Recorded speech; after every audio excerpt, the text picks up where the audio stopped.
Today I would like to talk about the beauty of building a small single-sided water-loading nuclear power. This video was inspired by one of Nilaus videos where he built this one. After seeing this, I liked the idea behind it, but I thought to myself, maybe we can do things a bit better than this. Nilaus' design is this one. First of all, I would like to state that Nilaus' designs are very good. This video is not made to disown him or something. I just wanted to try to push things a bit further, since I very much like the idea behind his designs. First of all,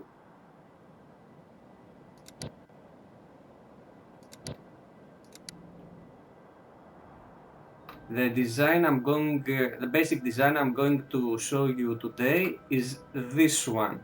This is a 2x2 design 480 watt nuclear power reactor that has water loading from one side. This is very practical because you don't have to worry about building pipes all around the map to cover their water needs from another side as well. Now, this is the blueprint I'm using. I have built 3 different versions and 2 variations.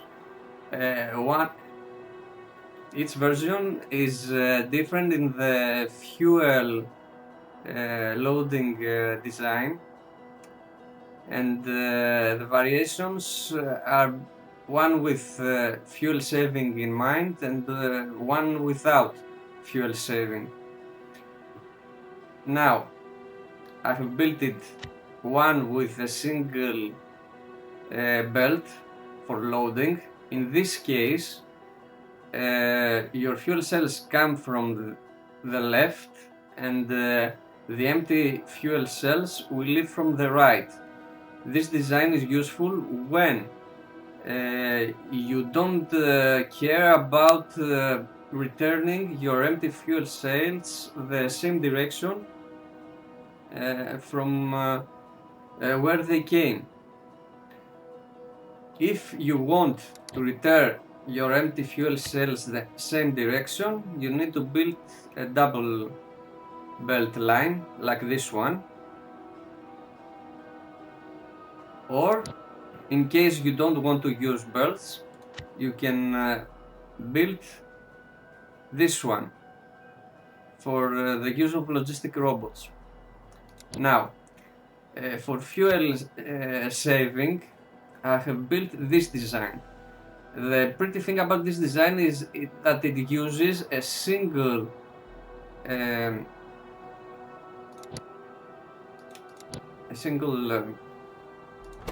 storage tank, and it uses only to read and not actually to storage your steam, only to read how much steam your reactor has. I didn't build too many storage tanks because I don't think they are needed really for fuel saving. If you want just to save some fuel, you don't need to build 30, 40, etc. storage tanks. One is enough just to have an indication of your steam levels and load your fuel cells accordingly. Now,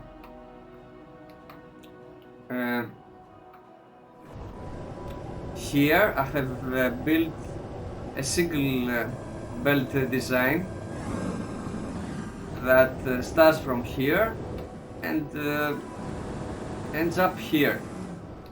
Just a disclaimer, for the belt designs I would suggest to build this splitter in the beginning that forces your fuel cells to go from the inside of the belt, just to make sure that there is nothing wrong with the loading and unloading of your fuel cells and the reactor.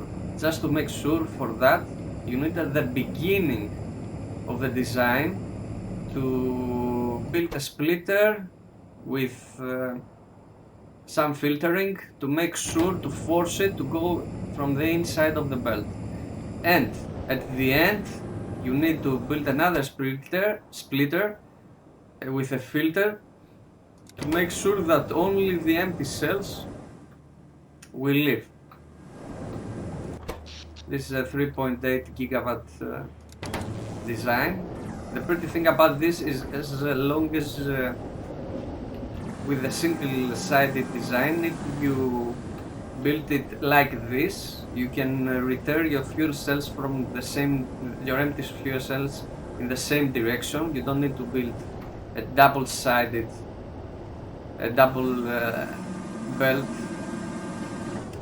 to return your fuel cells from the same direction they were loaded. That's the beauty if you build 2, 4, 6, etc. in a line like this. Now, also I would like to say one thing. Compared to Nilaus' design, he uses red belts. I think they're not very much needed. Why is that? I made some calculations and saw that you can have a yellow belt can supply fuels for about for more than 100 gigawatt of nuclear power in a line, in a single line.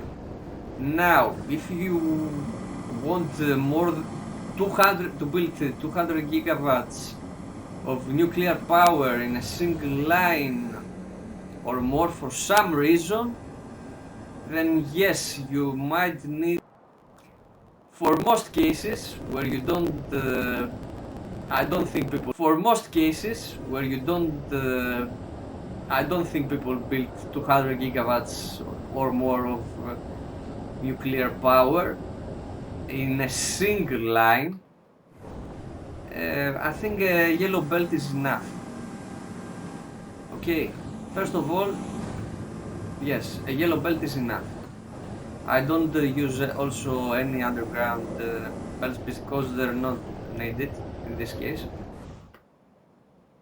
Another design choice is another, I think, advantage. Nilaus' design uses 4 offshore pumps. My design uses 5 offshore pumps, but there is a difference on the need for offshore pumps in a single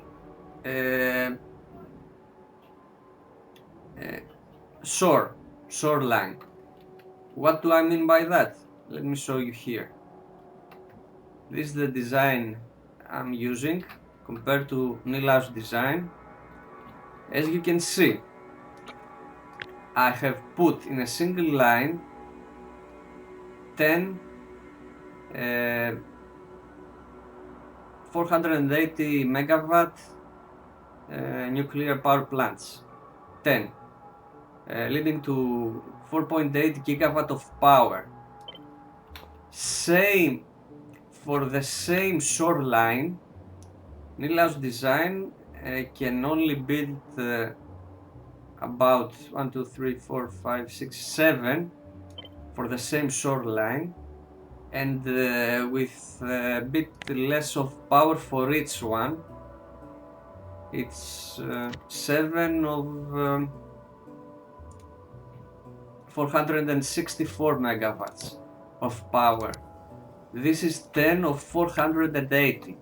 Same solar line used, but way less power, because it's a bit short and it's fat. The fact that it's a bit thick, in a sense, makes it to need a bigger shoreline to build. This is 7 with less power output as well, and this is 10 of this with more power output. Plus, if we go and compare the tiles, you can see and do the math. This one needs about 2,700 or so. About like, yes, 2,700 tiles. While this design needs about 2,300 and something. There is a difference of 300 to 400 tiles less needed, while outputting more power. 300 to 400 tiles means less landfill if you want to build it in a lake. Now,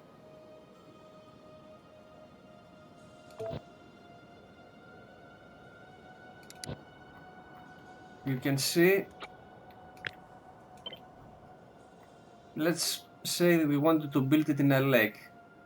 You can understand that in the same space you can build more of this with more power output. Okay,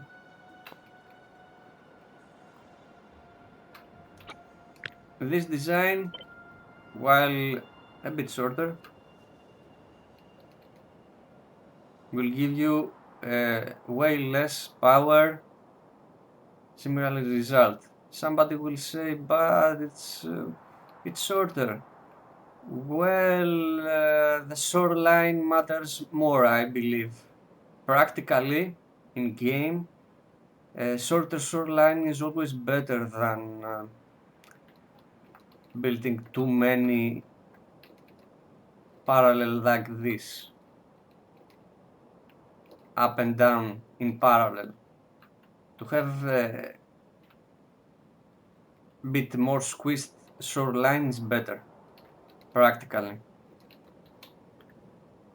If you add the fact that this design also uses 400 more tiles than this design,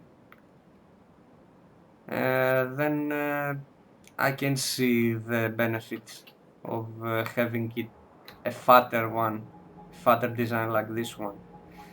Plus, this design doesn't have an option for fuel saving, while I have made the fuel saving options for this design. First of all, as I said in the beginning of my video, I said I only use a single storage tank just to take an indication of what kind of power is needed.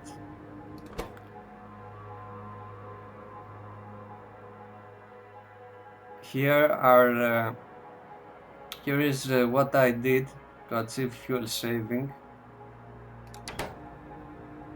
I've made the inserters that insert fuel cells to only be enabled when an empty fuel cell is exerted from a nuclear reactor. This has the benefit of getting you the most power saving you can achieve, and make sure that only one fuel cell is inside the reactor. The bad thing about it is that you need to start manually the process by pressing Q, I think, I don't remember now. One single Z probably, one single fuel cell in its reactor to start the process. Afterwards, you don't have a problem. But just to start the process, you need to insert a single fuel cell. Also, the compromise you need for fuel cell is that because it inserts a fuel cell only when it exerts an empty one, you have a few milliseconds of no fuel cell inside the reactor. So if you use it 100% of the time with 100% utilization, you will have 479 megawatts of constant output. Yet this is an unrealistic scenario in real world situation. To have your nuclear power to the limit all the time is really unrealistic. If you have it like that, you definitely need more to build more nuclear power plants at some point. It's not viable to have 100% of your reactors utilized 100% of the time. So even this 1 megawatt less, I think, is really worth it. You won't experience it in a real world scenario. Now, Nilaus' point about fuel saving was that you building too many storage tanks can affect performance. If you build just one, I don't think it's that bad. Also, fuel saving in the beginning can help you a lot to push the Covarex process without having to worry that much about fuel spending. And you can more easily, therefore, if you go for a fuel saving option in the beginning, you can more easily not worry about being capable of making Covarex process later on that much, because you will be spending less fuel due to the fuel saving. Also later on, it also helps. Why? If you, let's say, build a lot of gigawatts of nuclear plants, you can build a big line of nuclear plants without worrying of having the capacity from Covarex to supply them. I mean, you can build the infrastructure to support a lot of gigawatts without having to worry beforehand for having the capability of supplying them with fuel. You can build it, not worry about it, and later on, when you can, provide it with more fuel through the Covarex process. Now, this is it. I hope you liked the design. There is a beauty in having a single-sided water loading reactor in the simplicity of it. Usually I prefer bigger reactors like this one just for the challenge, but compared to this one, certainly the simplicity of this one can help you a lot. There is a lot of simplicity to have just a single side water loading to worry about, and better scalability than this one. This one can, for example, do it in 5 gigawatt steps or so, this one in half a gigawatt step. There's better scalability, very easy to do this like that. You can do this with this design, for example, as easily to expand it. It's much more practical to have a single-sided water loading design. I hope you like it. Please leave a like and subscribe, it means a lot to me. For some reason YouTube changed stuff, and from where it suggested a lot of my videos, suddenly it doesn't suggest anyone at all. I don't really get why, because there is no obvious reason for that. It's probably some change in YouTube algorithm or so. So it kinda hurts. Please like, subscribe if you like the content, and see you next time. Bye bye.